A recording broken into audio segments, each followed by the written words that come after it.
मगर मैं चाहता हूं कि आज ध्यान धरकर वचन को आप सुने। आमीन। क्योंकि जो परमेश्वर का वचन है वो हमारे जीवित रहने का आधार है।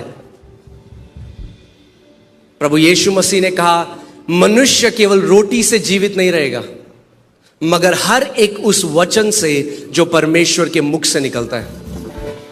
Man shall not live by bread alone, but by every word that proceeds from the mouth of God. Amen.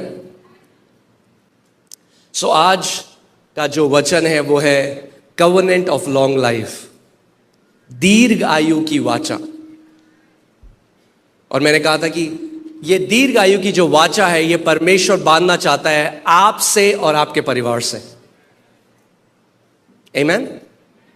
ये एक प्रतिज्ञा है जो परमेश्वर के वचन में हमारे लिए है। परमेश्वर ने हमारे लिए दीर्घ आयु रखी है, आपके लिए, आपके बच्चों के लिए दीर्घ आयु है। आमीन। और दीर्घ आयु केवल ये नहीं है कि आप लंबा जियो मगर मिजरेबल जियो, कि 80 साल के हैं मगर वो लाइफ ऐसी है कि लोग बोल रहे हैं इससे बढ़िया तो मैं मर ही जाऊं। नहीं, वो नहीं परमेश्वर देना चाहता है आपको। वो आपको एक ऐसा जीवन देना चाहता है जो आप ब्लेस्ड जीवन जिए। बोलो, मैं एक ब्लेस्ड जीवन जी रहा हूं। मैं एक ब्लेस्ड जीवन जी रहा हूं। आप एक ब्लेस्ड जीवन जिएंगे। आमीन। सो आप जानते हैं परमेश्वर के वचन में 8000 से ज्यादा प्रतिज्ञाएं हैं। कितनी? 8000। और उनमें से जो 7000 प्रतिज्ञाएं हैं वो परमेश्वर डायरेक्टली मनुष्य से प्रतिज्ञा कर रहे हैं। कितनी? 7000। सो परमेश्वर 7000 प्रतिज्ञाएं परमेश्वर आपसे कर रहा है। 7000। सोचिए इस बात को। सो 7000 प्रॉमिसेस।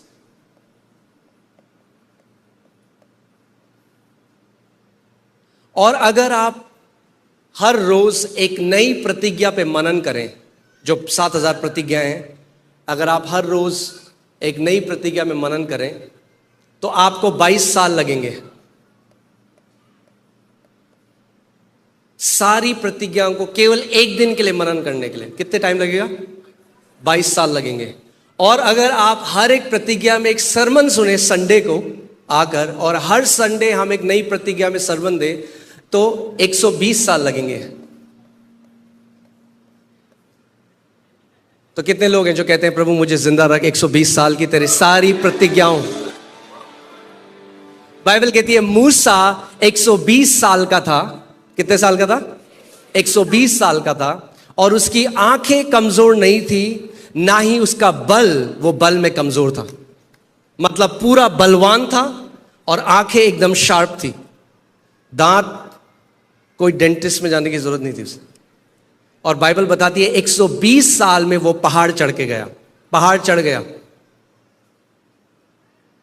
सो मूसा इसलिए नहीं गया घर क्योंकि वो बीमार था। मूसा इसलिए नहीं गया क्योंकि उसका एक्सीडेंट हो गया। मूसा ने अपने पूरे समय को पूरा किया, और जब उसका समय पूरा हो गया तो परमेश्वर के पास चला गया। हम भी ऐसे ही घर जाएंगे यीशु के नाम में। आमीन। मैं आपके ऊपर ये घोषणा करता हूं कि आप ट्यूब लगे हुए एक्सीडेंट में, किसी महामारी में, किसी रोग में, किसी बीमारी में, हार्ट अटैक में, ऐसे आप घर जाने वाले नहीं हो यीशु के नाम में। बोलो, मैं अपनी आयु को पूरा करूंगा यीशु के नाम में। आमीन। सो 7000 प्रतिज्ञाएं हैं, और 7000 प्रतिज्ञाओं में से बहुत सारी प्रतिज्ञाएं दीर्घ आयु की हैं। अब जब भी परमेश्वर आपसे कुछ प्रतिज्ञा करता है तो इसलिए करता है क्योंकि परमेश्वर की वो इच्छा है आपके लिए। It's God's promises are God's will for you. आमीन। वरना आपसे प्रतिज्ञा नहीं करता। सो आप इस बात को समझ सकते हैं कि it is God's will. God's promises are God's will. कई लोग कहते हैं मुझे कैसे पता परमेश्वर की ये इच्छा है, उसकी प्रतिज्ञाएं देख लो। जो उसकी प्रतिज्ञा है वो उसकी इच्छा है आपके लिए। आमीन। मगर केवल क्योंकि परमेश्वर ने आपके साथ आपके लिए एक प्रतिज्ञा करी है, इसका मतलब यह नहीं है कि वो ऑटोमेटिकली आपके जीवन में पूरा होगा। इसीलिए हमें सीखना है, आत्मा के चलाए चलना है और समझना है कि जो हमारे लिए प्रतिज्ञा करी गई है, हम उस प्रतिज्ञा को कैसे पालें। बोलो, जो मेरा है मैं उसको पालूंगा। आपकी गोदी में नहीं गिरेगी कोई प्रतिज्ञा। आमीन। केवल क्योंकि बाइबल में लिखा है तो ऑटोमेटिकली आपके साथ पूरा नहीं होगा।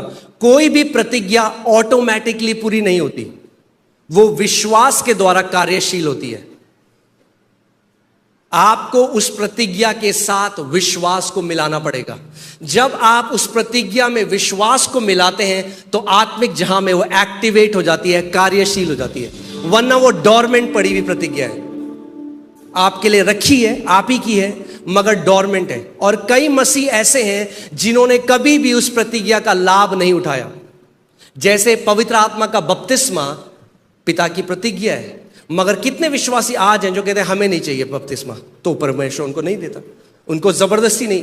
कुछ भी परमेश्वर आपके जीवन में जबरदस्ती नहीं करेगा।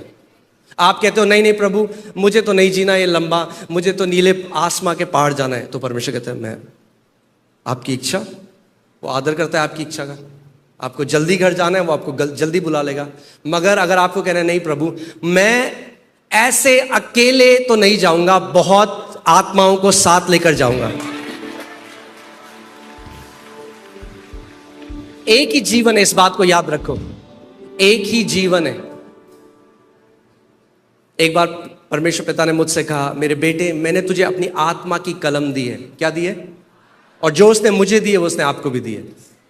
उसने कहा कि मेरे बेटे मैंने तुझे आत्मा की कलम दी है, तू अपनी कहानी चाहे तो कितनी महिमा से भरी हुई लिख सकता है या जितनी साधारण तू चाहे तू लिख सकता है। परमेश्वर नहीं है जिसने आपकी कहानी लिखी है, आपको कलम दे दी और अब बोला अब तू लिख। कैसी कहानी तो लिखना चाहता है? मैंने तुझे अपनी सामर्थ्य दी, मैंने तुझे अपना अधिकार दिया, मैंने तुझे अपनी पवित्र आत्मा दी, अब तू लिख कैसी कहानी लिखना चाहता है, कितना महान तू जीना चाहता है इस पृथ्वी पे, तू लिख। क्योंकि याद रखिए एक ही जीवन हमें दिया गया और जैसा आप जीते हैं इस पृथ्वी पे वो हमेशा के लिए आपकी कहानी अनंत तक की रहेगी, वो बदल नहीं सकती। उसके बाद एक बार जो व्यक्ति मर गया, अनंत में चला गया, उसने जो पृथ्वी पे किया वो बदला नहीं जा सकता। So you choose, you want an ordinary story, आप एक आम साधारण कहानी, और you want to write a glorious story. ये आप कहते हैं प्रभु मैं ऐसे जाने वाला नहीं हूं, एक ही लाइफ है। अपने पड़ोसी को बोलो मैं ग्लोरियस स्टोरी लेकर जाऊंगा।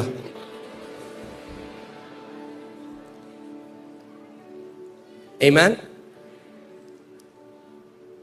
आप डिसाइड करो कि जब आप परमेश्वर के राज्य में प्रवेश करोगे, देखिए कितने ऐसे मसीह हैं, कितने ऐसे बिलीवर हैं जिन्होंने उद्धार पाया मगर हमेशा सेल्फिश जीवन जिया, अपने लिए जिया, अपने बारे में सोचा, केवल अपने लिए प्रार्थना करी, कलीसिया गए तो अपने लिए गए, बाइबल पढ़ी तो अपने लिए पढ़ी, केवल अपने लिए जिया। और जब वो मर जाएंगे, परमेश्वर के बेटे और बेटियां जरूर स्वर्ग जाएंगे क्योंकि उद्धार उन्होंने पाया, लहू से वो धोए गए, अनंत जीवन उन्होंने पाया। मगर जब वो स्वर्ग जाएंगे तो वो ऐसा होगा जैसे भीड़ में एक बंदा घुस गया, पता भी नहीं चला। और फिर अगर आप हैं, आपने मसीह में वो जीवन जिया जो आपने औरों के लिए जिया, आपने रात को घुटने टेके उन लोगों के लिए जिनके लिए पवित्र आत्मा ने आपको बोला, आपने आंसू बहाए अपने कमरों में, कोई अगर बीमार है उसके लिए, अगर आपने किसी और के लिए जिया, तो जिस दिन आपका घर जाने का समय आएगा पूरा स्वर्ग आपका इंतजार कर रहा होगा। साधारण एंट्री, भीड़ में नहीं घुसोगे, भीड़ में नहीं घुसोगे, सेलिब्रेशन होगा स्वर्ग में। स्वर्ग को पता होगा एक ऐसा बेटा आज घर आ रहा है जिसने प्रभु यीशु मसीह के लिए महान कामों को किया है। अब आप डिसाइड करो आप कैसे घर जाना चाहते हो, भीड़ में घुस के, या जब आप स्वर्ग जाओ तो इधर से भी लोग झप्पी पाए आपको, उधर से भी झप्पी पाए, इधर से भी झप्पी पाए,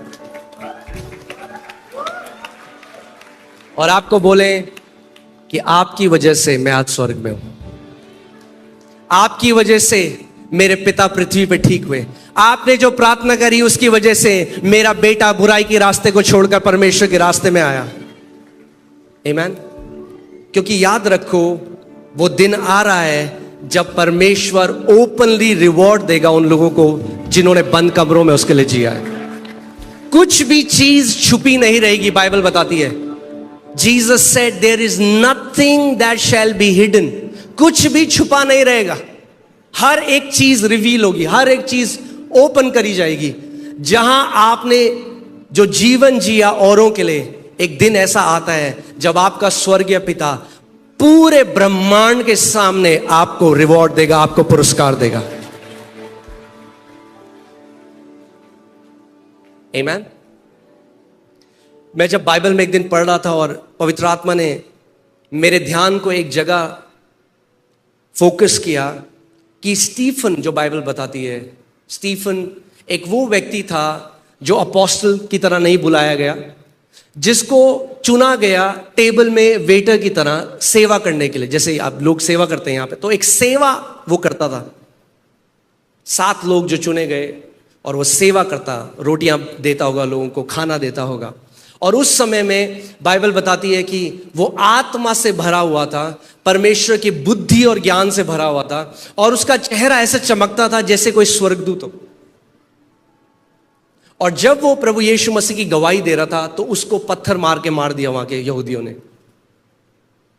और हमेशा जब आप, बाइबल बताती है कि मसीह पिता के दाहिने हाथ में बैठा है, मगर जब स्तिफनुस को पत्थर मार रहे थे तो स्तिफनुस कहता है उसने स्वर्ग खुला हुआ देखा और उसने पिता और पुत्र को खड़े हुए देखा स्वर्ग में, उसको रिसीव करने के लिए।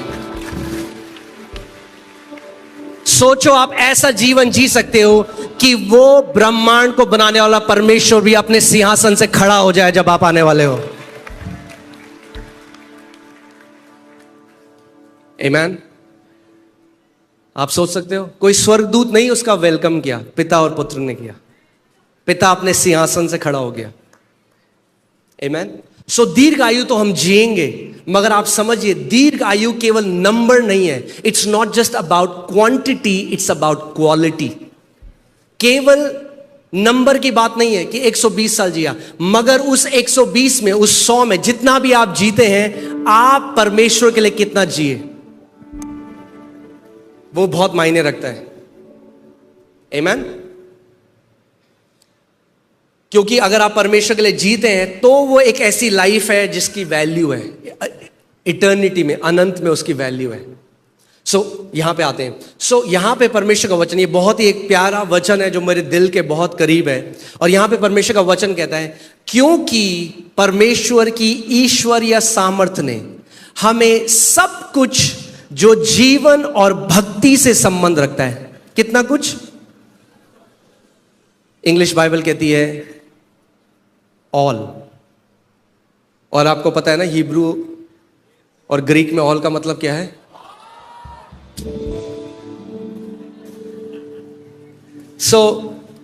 हमें उसी की पहचान के द्वारा, ये जो इंग्लिश बाइबल में शब्द पहचान है, ये शब्द है नॉलेज, यानी ज्ञान। यानी परमेश्वर ने हमारे लिए सब कुछ कर दिया है, मगर तभी हमारे जीवन में हम उसको ग्रहण कर सकते हैं जब हमें उसका ज्ञान होगा कि परमेश्वर ने क्या किया है। आमीन। जैसे समझिए सरकार ने हमारी एक नई योजना निकाली। अगर आप एक बिजनेस शुरू करने वाले हैं, एक नई योजना निकाली कि 10 लाख सरकार आपको देगी, मगर अगर आपको उसका ज्ञान ही नहीं है तो आप उसको क्या करेंगे? वो जो आपके लिए है आप उसको एक्सेस नहीं कर सकते, क्योंकि आपको उसका ज्ञान नहीं है। इसीलिए परमेश्वर कहता है मेरी प्रजा मेरे ज्ञान ना होने के कारण क्या हो गई है? नाश हो गई है। यानी परमेश्वर की प्रजा इसीलिए नाश नहीं होती कि परमेश्वर की इच्छा है वो नाश हो जाए। इसीलिए नाश नहीं होती कि शैतान बहुत ही सामर्थी है। किस लिए नाश होती है? क्योंकि उन्हें परमेश्वर का ज्ञान नहीं है। मेरी प्रजा मेरे ज्ञान न होने के कारण नाश हो गई है। यानी अगर आपको परमेश्वर का ज्ञान होगा तो क्या होगा? आप नाश नहीं होगे। आमीन। आप एक लंबा जियोगे। जिसने हमें अपनी ही महिमा और सद्गुण के अनुसार बुलाया है, जिनके द्वारा उसने हमें बहुमूल्य, इंग्लिश बाइबल कहती है प्रेशियस, बोलिए बहुमूल्य, अब जिसको परमेश्वर बहुमूल्य बोलता है वो सच में बहुमूल्य है। आमीन। बहुमूल्य और बहुत ही बड़ी प्रतिज्ञाएं। कैसी प्रतिज्ञाएं? बहुत ही बड़ी प्रतिज्ञाएं परमेश्वर ने हमें दी है। बहुत ही बहुमूल्य और बहुत ही बड़ी प्रतिज्ञाएं परमेश्वर ने हमें क्या करी है? दी है। क्यों दी है? ताकि इनके द्वारा तुम उस सड़ाहट से छूटकर जो संसार में बुरी अभिलाषाओं से होती है, ईश्वरीय स्वभाव के सहभागी हो जाओ। ताकि इनके द्वारा, यानी थ्रू दीज प्रोमिसेस, यानी ये जो प्रतिज्ञाएं परमेश्वर ने दी हैं, ये केवल नहीं है कि हम स्टिकर अपने दरवाजों के पीछे लगा दें। इसके पीछे एक कारण है। ये केवल अच्छी चीज नहीं है। कई मसीह लोग सोचते हैं कि बाइबल है, ये एक धार्मिक पुस्तक है तो अच्छा है, हम इसको रट लें, हम अपने बच्चों को रटा लें। नहीं नहीं, आप जानते नहीं है इसके पीछे सामर्थ्य क्या है। परमेश्वर का वचन कह रहा है, मैंने प्रतिज्ञाएं जो दी हैं अपने लोगों को, वो इसीलिए दी हैं कि इन प्रतिज्ञाओं के द्वारा वो सड़ाहट जो इस दुनिया में है वो उससे बच जाए। Corruption that is in the world. क्या है सड़ाहट इस दुनिया में? कैंसर, डिप्रेशन, डायबिटीज, सारी बीमारियां, तनाव, जितनी भी चीजें, जो भी सड़ाहट है इस दुनिया में, उससे छूट जाए हम लोग, सड़ाहट से छूट जाए। आप जानते हैं हमारा जो शरीर है, अगर आपने कुछ पकाया गैस में, कुछ व्हाइट कलर की चीज और आपने उसमें पकाया, तो थोड़ी देर में कैसे हो जाती है? ब्राउन हो जाती है, पक के। आप जानते हैं हमारा जो इंसानी शरीर है वो भी पक रहा है। ये साइंटिफिक मैं आपको बात बता रहा हूं। अगर आप एक बच्चे की हड्डी लेंगे तो बिल्कुल व्हाइट होती है। अगर आप एक बूढ़े व्यक्ति की हड्डी लेंगे और उसको देखेंगे तो ब्राउन होती है। एक सड़ाहट है। हमारा जो शरीर है वो एक सड़ाहट के थ्रू जा रहा है, जिसको हम एजिंग कहते हैं। इसीलिए आप देखते हैं वो लोग भी जो बहुत ही सुंदर है, कितने भी सुंदर हो, कितने भी रुपए की क्रीम लगाते हो, जब बुढ़े हो जाते हैं तो क्या होता है? झुर्रियां आने लग जाती हैं। मगर परमेश्वर का वचन कह रहा है कि आप उसके वचन के द्वारा उस सड़ाहट से बच सकते हैं।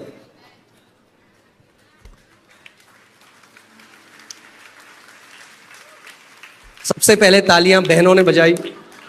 हालेलुया। मैं आपको बता रहा हूं, जो ओले क्रीम नहीं कर सकती, जो बोटॉक्स नहीं कर सकता, वो परमेश्वर का वचन कर सकता है। इटर्नल यूथ दे सकता है आपको।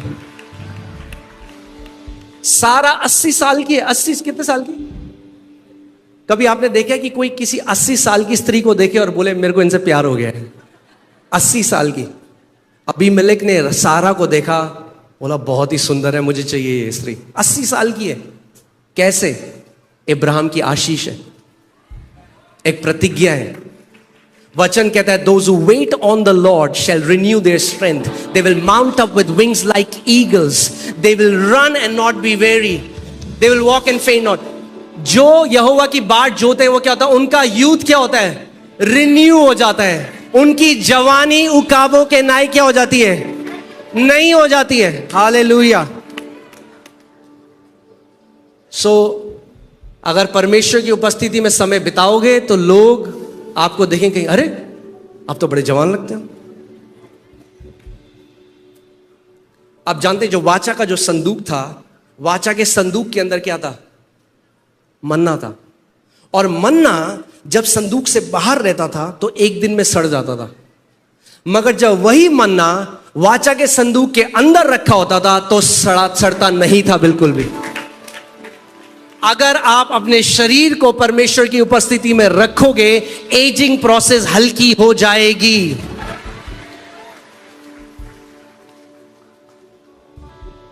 फिर लोग आपको बोलेंगे, आपकी त्वचा देखकर आपकी उम्र का पता ही नहीं लगता। आप क्या करते हो? बोलना, मैं परमेश्वर के साथ संगति करता हूं।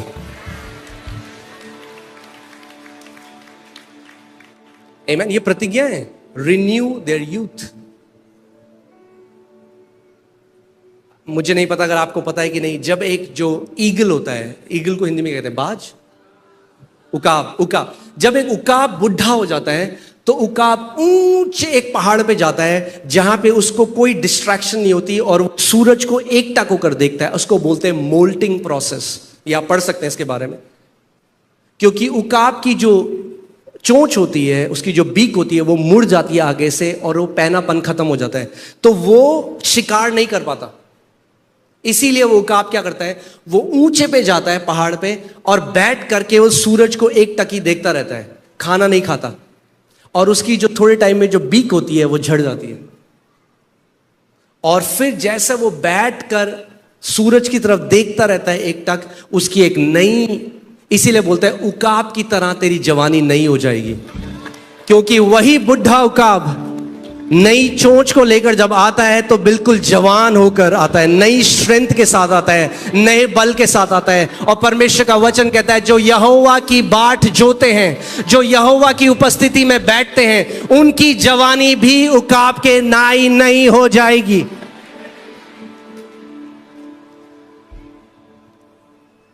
आमीन। मैं आपको सच बता रहा हूं, आप 80 साल के हो सकते हैं और आप परमेश्वर की उपस्थिति में रहते हैं, जो 50 साल का है उससे ज्यादा बल आपके अंदर होगा, जो 40 साल का है उससे ज्यादा बल आपके अंदर होगा। आमीन। सो परमेश्वर का वचन कह रहा है इन प्रतिज्ञाओं के द्वारा क्या होगा, तुम ईश्वरीय स्वभाव के सहभागी हो जाओगे। You will become partakers of the divine nature. ईश्वरीय स्वभाव क्या है? क्या है ईश्वरीय स्वभाव? परमेश्वर बीमार नहीं होता, परमेश्वर बीमार नहीं हो सकता, उसका स्वभाव है ये, वो ईश्वरीय डिवाइन नेचर है। और परमेश्वर का वचन कह रहा है इन प्रतिज्ञाओं के द्वारा तुम भी सहभागी हो सकते हो उस ईश्वरीय स्वभाव के, सड़ाहट से बच सकते हो। आमीन। कितने लोगों को मेरी बात समझ आ रही है? आमीन। इसीलिए केवल ये काफी नहीं है, पास्टर जी बोलो मेरा एक दायित्व है, आपको स्वयं प्रतिज्ञाओं को अपने लिए और अपने परिवार के लिए पकड़ना सीखना पड़ेगा। आमीन। आप हमेशा किसी और के विश्वास में जयवंत जीवन नहीं जी सकते। आपको यह डिसीजन लेना पड़ेगा, मैं और मेरा परिवार, हर एक प्रतिज्ञा जो परमेश्वर ने मेरे लिए करी है वो मैं हां और आमीन के साथ ग्रहण करता हूं। आप जानते हैं जो प्रतिज्ञा परमेश्वर ने आपके लिए करी है, जो पहले से उसने हां कर दिया है, वो उसको ना नहीं कर सकता। अगर परमेश्वर ने प्रतिज्ञा कर ली है तो पकड़ लो उसको, वो आपकी है, आपके परिवार की है, आपके आने वाली जेनरेशंस की है। आमीन। मैंने आपको बताया था, मैंने एक प्रतिज्ञा पकड़ी थी, इफिसियों 1:3, एक प्रतिज्ञा। परमेश्वर ने कर्जों से बाहर निकाला, गरीबी से बाहर निकाला और एक ब्लेस लाई थी, केवल एक प्रतिज्ञा काफी है। और उस प्रतिज्ञा की वजह से मेरे बच्चे और उनके बच्चे कभी कमी घटी को नहीं देखेंगे। अब एक प्रतिज्ञा ने कमी घटी को मेरे पूरे खानदान से हमेशा के लिए आउट कर दिया यीशु के नाम में। एक प्रतिज्ञा काफी है। मैंने कहा एक प्रतिज्ञा काफी है। आमीन। पकड़ लो, पड़ोसी को बोलो पकड़ लो।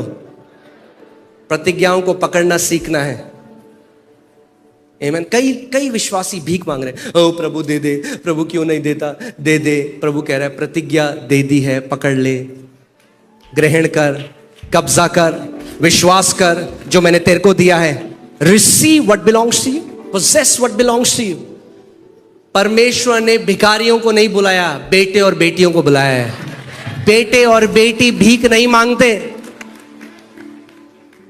उसका वचन कहता है मुझे स्मरण दिलाओ कि मैंने क्या बोला था तुम्हें। और इसका तो बहुत अच्छा एग्जाम्पल मेरे घर पे मेरी बेटी एलियाना, अगर मैंने उसको एक प्रतिज्ञा कर दी कि हम लोग जाएंगे आपको लेकर अम्यूजमेंट पार्क या कहीं भी, पापा कब जा रहे हैं, कब जाएंगे, कितनी देर में जाएंगे, इस मंडे को जाएंगे, ट्यूसडे को जाएंगे, हाँ ट्यूसडे को जाएंगे। ट्यूसडे को सुबह उठते ही सबसे पहले उठ के पापा आज हम जा रहे हैं। कब जाएंगे? 9 बज गए, 10 बज गए, 11 बज गए, आप ले जा रहे हो ना मुझे। She keeps reminding. ऐसे ही बन जाओ परमेश्वर के सामने। प्रभु तूने कहा है, तेरा वचन कहता है तेरे कोड़े खाने से मैं चंगा हो गया हूं। प्रभु मैं ग्रहण करता हूं। प्रभु तूने कहा तेरे कोड़े खाने से मैं चंगा हो गया, मैं भीख नहीं मांगूंगा। तेरे वचन में लिखा है कि तूने हमारी बीमारी को ले लिया, तूने हमारे रोगों को सह लिया और यीशु मसीह तेरे कोड़े खाने से हम चंगे हो चुके हैं। प्रभु मैं तुझे स्मरण दिलाता हूं जो तेरा वचन कहता है। आमीन। हालेलुया। सो मैं मजाक में इस बात को कहता हूं, एक दृष्टांत है, एक विधवा का प्रभु यीशु मसीह ने बताया, जो बार बार एक व्यक्ति के पास जाती थी, मेरा न्याय कर, न्याय कर, न्याय कर, न्याय कर। तो मैं मजाक करके कहता हूं, वो विधवा परसिस्टेंस एलियाना से सीखी थी। आमीन। मगर मैं जब उसको देखता हूं ऐसे, तो मुझे लगता है प्रभु ऐसे ही हमें भी होना है। अगर प्रतिज्ञा लिखी है, पकड़ लो उसको। शैतान डाउट करने की कोशिश करे, शैतान क्या, कुछ नहीं होगा।